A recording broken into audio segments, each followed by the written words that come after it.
Fast-paced shooting that has you calling down giant robots from the sky to kick ass. That's what Titanfall is all about, and the new sequel nails it perfectly, taking a lot from the original game and building on top of it.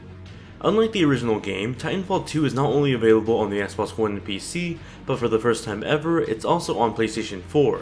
Furthermore, it's one of the first games to support PlayStation 4 Pro coming out next month in November.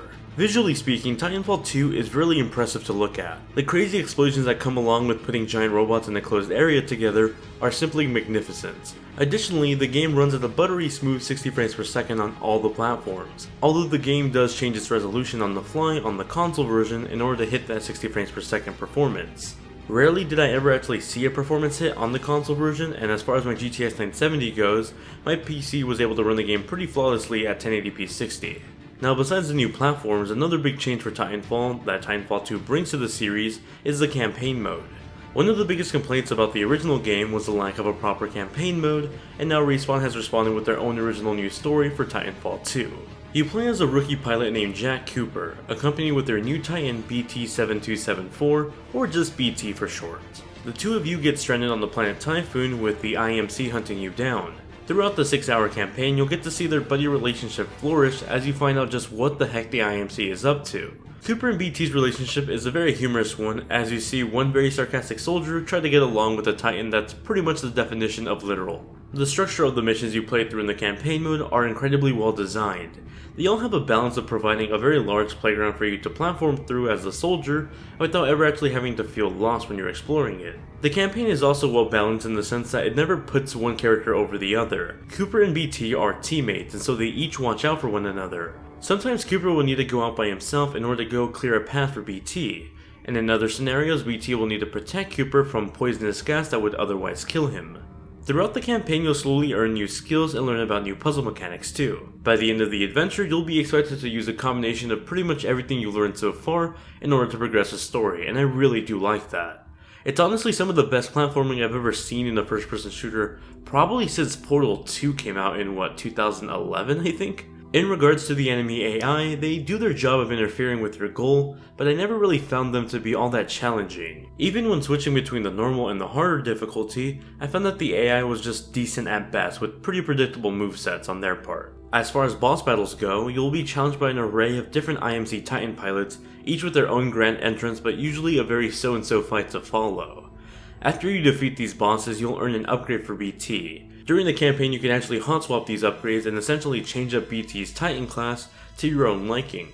When you're playing as a Titan, you feel strong and powerful. Your overall movements might be a little bit slower, but your power packs quite the punch. On the opposite side with the pilot, you get a much faster experience. You can turn invisible and use surprise enemy attacks, you can run up walls and double jump in the air. You're essentially much more mobile as a pilot than you are a Titan. The two provide a balance in the combat, and you'll find that switching between both of them to your scenario is pretty satisfying. Overall, the campaign was a really great experience. It was a little bit short, but I did admire BT and Cooper's relationship, and I had a fun time along the ride.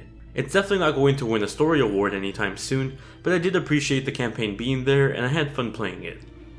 Now it's time for the multiplayer mode. Seeing as the original Titanfall only featured multiplayer, Titanfall 2's main attraction is also the multiplayer mode. The greatest change that players will notice with the sequel is the balancing done to the Titans.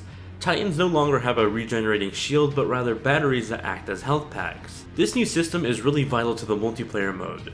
For one, it offers a sense of teamwork because now when an enemy jumps on your Titan, they don't instantly destroy it like before, but instead take one of your batteries away. This takes a hefty amount of health from your own Titan, and then the enemy can then take that battery and give it to one of their own Titans on their team and replenish their health instead.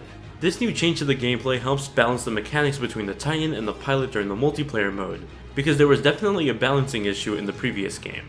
There's a total of 6 different Titan types in the multiplayer mode, each with their own set of weapons and abilities. This comes in handy because when you're facing an enemy Titan, you can identify what type of Titan it is and how you should tackle it. Although you can still customize the looks of your Titans along with a few bonus abilities like the Titan spawn bonus. As for the pilots, you can customize your character's loadouts with your choice of weapon, attachments, skills, and even how they look. There's also a progression system that lets you use in-game currency to unlock new weapons and abilities for your pilots. Titanfall 2 features a total of 8 different game modes and 4 additional game modes that are more like compilations. The additional 4 game modes are essentially a playlist of different game modes into one single playlist, and then there's a beta version of private matches. The other 8 game modes are Attrition, Pilot vs. Pilot, Amped Hardpoint, Capture the Flag, Last Titan Standing, Free For All, and my personal standout game mode, Bounty Hunt. Bounty Hunt is a human vs. human game mode with AI soldiers thrown into the mix. Essentially, 2 teams are hunting down each other and the AI in exchange for some money. The AI comes in waves, and at the end of each wave you can upload your money to banks for a bonus. Whichever team reaches the money goal first or gets the most money by the end of the match wins. It's incredibly addicting, and outside of the traditional free-for-all and pilot vs. pilot game modes, this is definitely my favorite game mode to play so far. Currently there's a total of 9 different game maps for you to play on, but the best part is that there's no season pass.